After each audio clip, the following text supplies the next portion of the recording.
G'day everyone. In a recent video that I uploaded, I put my GoPro on a selfie stick and I shoved it in the face of an eastern brown snake. The brown snake retaliated, he got angry. I walked you through the steps or the phases of defense that the snake has, from the twist in the neck to the S in the neck to the lunge and ultimately the strikes at my camera.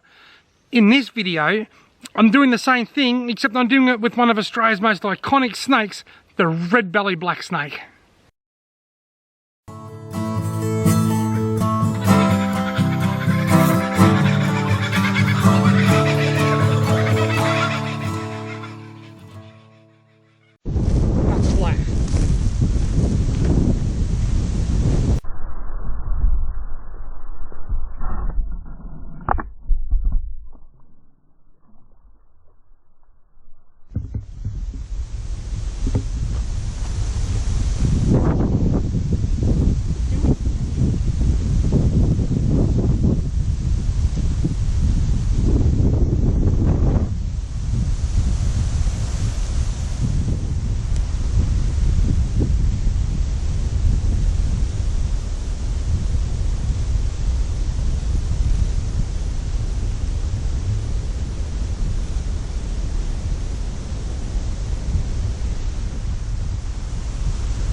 He's hiding.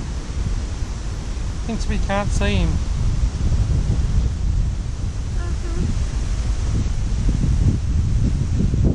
Would there be other snakes in here?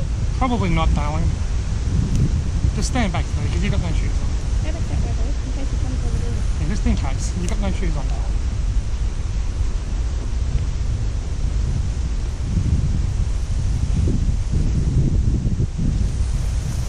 There you go, so let him go.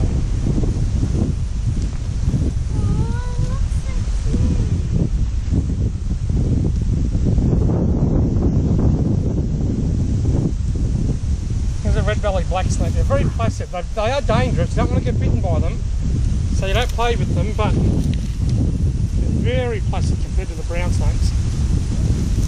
All he wants to do is go and hide. Holly, look.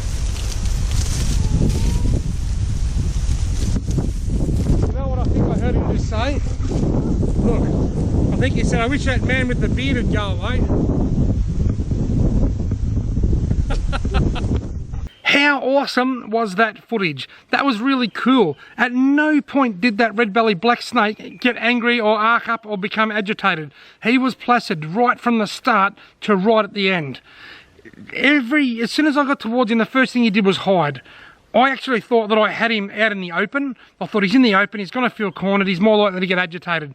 But he found somewhere to hide, or to attempt to hide, and he went straight into that puddle, which was a dirty old wheel rut, formed by a four-wheel drive, churning the mud up back in the winter months when the ground's a lot softer. So he's gone into that really dirty mud to try and hide. In typical snake fashion, all he wanted to do was get out of my way and hide because he is scared of me, because I'm 100 times bigger than he is. Now, once he was in there, I think the water might have cooled down his body temperature a little bit and made him even more mellow than he was to start with. So once he was out in the sun warmed him up a little bit. He became a little bit more animated, I suppose. He had a bit of a look around, sussed things out, and then he just moved off to safety. He never lunged, he never struck, he never got angry at any point in time. This footage will not surprise most people. Most people like myself that have been out in the bush most of their lives will know that the red-bellied black snake is a much more placid snake than the eastern brown snake. In saying that, the eastern brown and the black, all they both wanted to do from the start was just disappear into the bushes and move to safety. Neither of them had any intention on chasing me. With both of them, when I watched them from a distance, there was no problem. It was only when I got in the face of the snakes, particularly the brown snake, that he got angry. Before I got into his face, he was fine. Okay, so that's the lesson for everybody. Just stand back, stay away, and don't get too close. Now, don't be misled completely by this video. Just because that red-bellied black snake was like Captain Calm, they're not all like that, but on the whole they are, if that makes sense. Black snakes are much more placid and much more docile than brown snakes, but they still do have the potential to arc up and get angry, particularly if they feel cornered or threatened. So just because that one didn't, they can, but they usually don't. I sort of hope that makes sense. Long story short, the brown snake is much more skittish, much more likely to get agitated and become defensive. The black snake is much less likely to perform like that, but it can if it needs to. But on all accounts, with all the snakes around here, all they want to do is get out of the way right from the start. Don't go trying these things at home, kids, if you're watching, because I'm hoping that by sharing this sort of footage with you, I can do the experimenting for you and you can see the reactions, and that way you will be better informed of snakes. My whole goal with these sort of videos is to break down some of the stigmas and the myths that have engulfed snakes here in Australia for the last 2 centuries.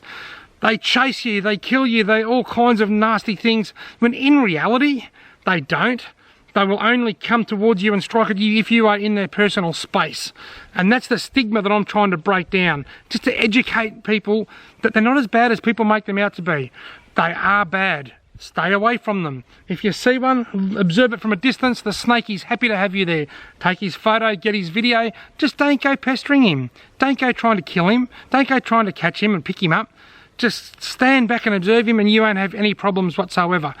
For what it's worth, there's like 5 or 6 snake fatalities a year or something in Australia. I'm not sure, it might be 10, I don't know. It's not many, but there are a few each year. And a lot of them are genuine. Some are people trying to kill snakes, but some are just genuine gardeners or fishermen. So they do have the potential to kill people.